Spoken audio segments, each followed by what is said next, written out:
Il existe plusieurs types de messages, comme vous pouvez les voir sur cette figure. Ici, nous avons deux objets.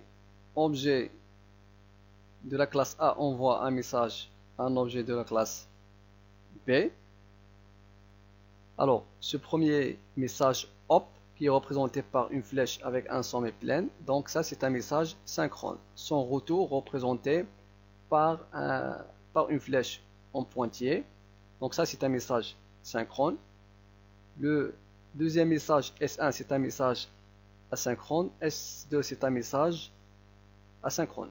Donc on va voir la différence, ou bien qu'est-ce que c'est qu'un message synchrone et message asynchrone et un retour d'un message asynchrone. Il existe aussi d'autres catégories de messages, comme message de destruction représenté par ce croix, c'est-à-dire la destruction de l'objet, et un message de création, c'est le message qui pointe vers le sommet de la ligne de vie. Toutes ces catégories de messages seront définies et traitées dans la suite des diapositives. Parmi les principales catégories de messages, le message synchrone. Alors, l'émetteur de ce message reste bloqué pendant le traitement du message par le récepteur. Donc, c'est un appel de méthode. Par exemple, si un objet A invoque une méthode d'un objet B, c'est-à-dire objet A envoie un message à un objet B, alors pour qu'un objet envoie un message à un autre objet, il faut qu'il appelle la méthode de l'autre objet. Alors, par exemple ici, objet A invoque une méthode d'un objet B, c'est-à-dire envoie un message à l'objet B en invoquant les méthodes de l'objet B. Alors dans ce cas, l'émetteur qui est l'objet A reste bloqué. Pourquoi reste bloqué? En attendant que l'objet B traite ce message. Donc ça c'est un message synchrone, c'est-à-dire l'émetteur reste bloqué, il attend que le récepteur traite ce message et renvoie le résultat. Donc toujours l'émetteur se bloque jusqu'à la prise en compte du message par le récepteur. Ça c'est le message synchrone. Maintenant le message asynchrone. Donc c'est un message, bien ce message envoyé peut être pris en compte par le récepteur à tout moment ou bien ignoré. C'est-à-dire que ce message n'interrompt pas l'exécution de l'émetteur. Donc c'est-à-dire l'émetteur envoie le message et continue son exécution. Ça c'est le message asynchrone. La deuxième remarque, c'est que le récepteur peut traiter ou bien ignorer ce message.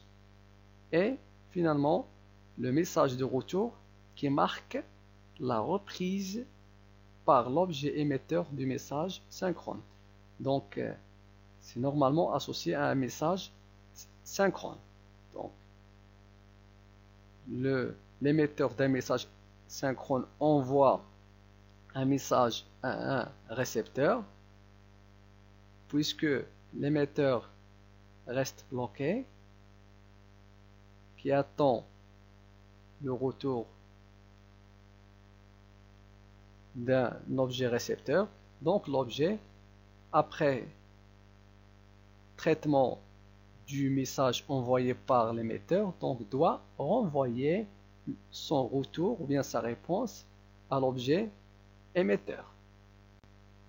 Alors, exemple d'un message synchrone, c'est l'exemple d'un message qui peut être envoyé par un GAP, c'est-à-dire guichet automatique bancaire pour la banque, vérifier solde, entre parenthèses, le compte du client. Alors donc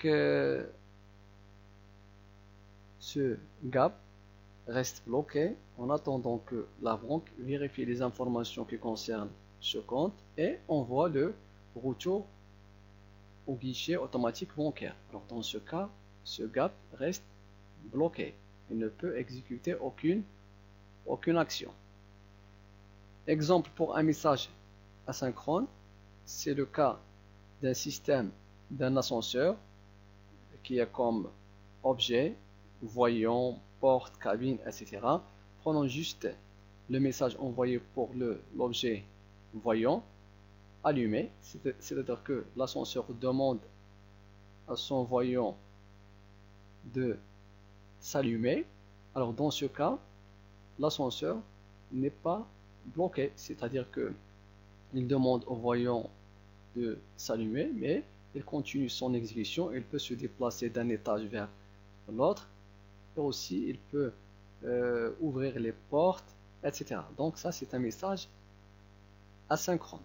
Donc, comme vous voyez dans la représentation de ces deux exemples, le message synchrone vérifier solde représenté par une flèche pleine et le retour par une flèche pointillée, et le message asynchrone représenté dans le deuxième exemple par une flèche ouverte. Parmi les types de messages, on trouve aussi message de création d'un objet et message de destruction d'un objet. Alors, le message de création qu'on voyait sur cette figure, c'est un message qui est représenté par une flèche qui pointe vers le sommet d'une ligne de vie d'un objet. On voit ici le deuxième objet qui n'est pas au même niveau du premier objet.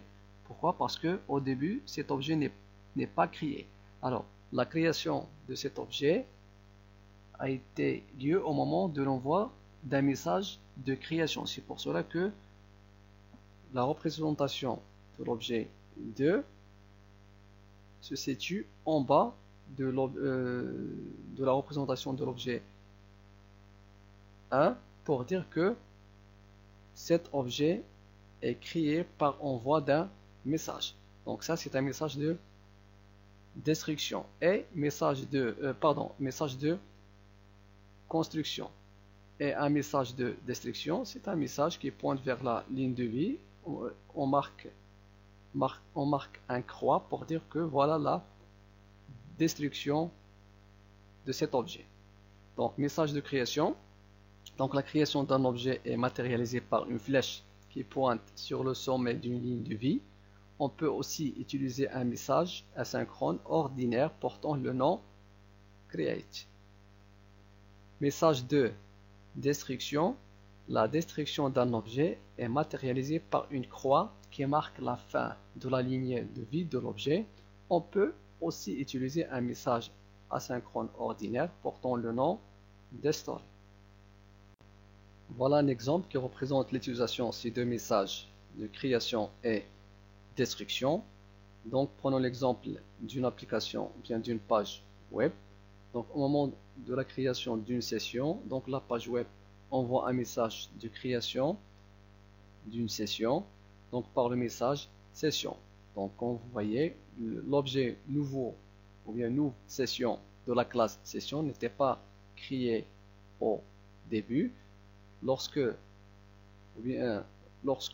l'objet de la page web envoie un message session, on voit la création de cet objet. Donc session, c'est un message de création représenté par un appel du constructeur de la classe session.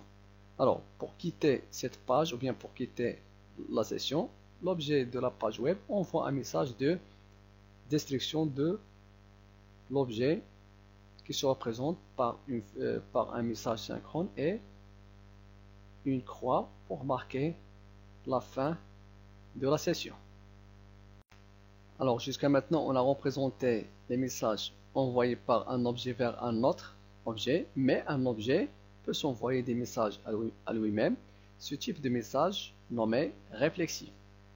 Donc cet envoi soit par un appel à une autre méthode de l'objet ou bien par un appel récursif, c'est-à-dire une méthode appelle à elle-même.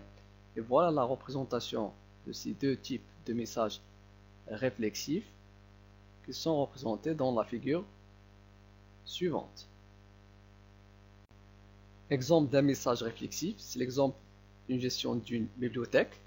Lorsque vous voulez consulter le catalogue pour chercher les livres d'un auteur donné, ce catalogue envoie un message chercher livre d'un auteur donné à l'objet livre.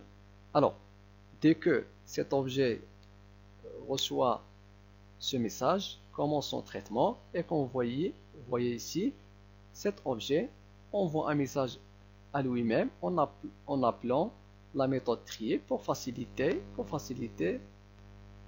sa recherche. Donc, après que cette fonction termine son exécution, donc la fonction chercher continue son traitement pour retourner la liste des livres auteurs triés.